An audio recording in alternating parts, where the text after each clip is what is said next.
Hello there, I'm Alex Pearson in for Michael Corin. Well, he's accused of violating his own granddaughters multiple times and was convicted of incest after impregnating one who was only 13 years old. Now this Manitoba elder is facing more charges in connection with 3 girls while he was on parole. Tom Broadbeck joins us now from Winnipeg. Good evening. Hi, Alex. Let's talk a little bit about this case. Take me back to the history, because the facts of this case are absolutely disgusting, but it's a complicated case. So take me through the case itself.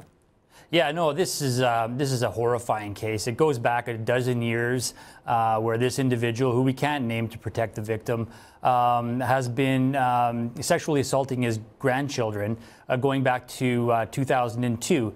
It's the 3rd time now that he's been convicted, and he was sentenced this week. It goes back to when he first sexually assaulted his granddaughters in the early 2000s. He did it again after being released on parole. He was convicted a 2nd time. He was released again and committed it again one more time. He also is the father of his great-grandchild.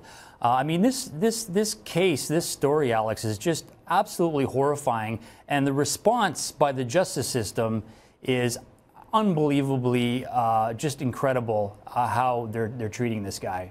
Yeah, I mean, it's incredible, the publication ban itself. They're not even allowing us to name the reserve. What is it about this area that the judge wants to protect? I mean, it seems to me everyone is rushing to protect the accused here.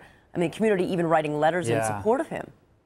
Yeah, I mean, in fairness, it's really designed to protect the victim, and that's fine. But what's absolutely revolting about this case as well, as you mentioned, is the community has turned its back on the victim and has embraced the perpetrator, and even wrote a letter to the court after the 2nd conviction saying, you know, this guy's a good guy, he's a leader in our community, we want him back in our community to help our people, teach our people the difference between right and wrong, which is incredible. So he's been shown leniency in the courts as a result of the support that he's been getting from his community. Meanwhile, the victims in this case, and the last victim, has been shunned by the community and is being, in my mind, re-victimized all over again. Yeah, absolutely. The lives of these young girls is destroyed forever.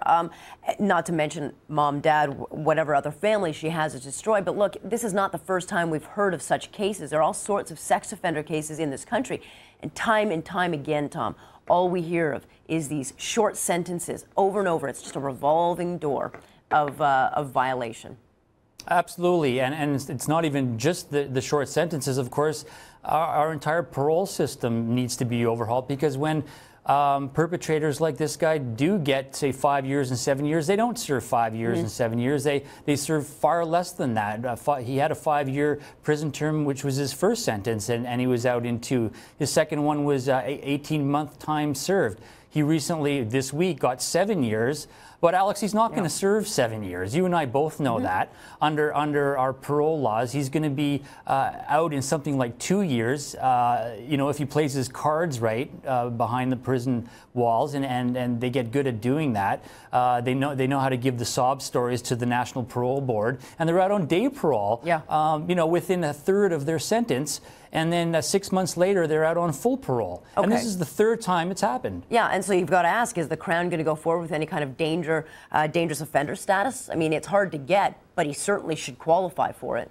Oh, absolutely. I mean, this guy should be a poster boy for a dangerous offender status. No application's been made by the court, which blows my mind, because this is the very sort of case where a guy over and over again commits the same types of heinous crimes, sexual crimes, which is one of the criteria for dangerous offender status.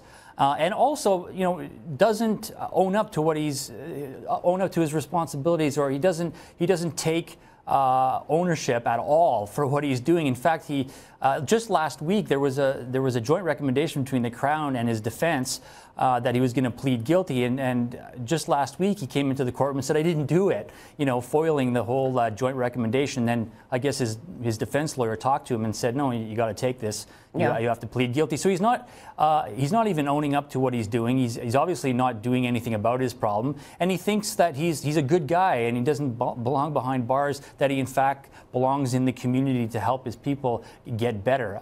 This guy should be.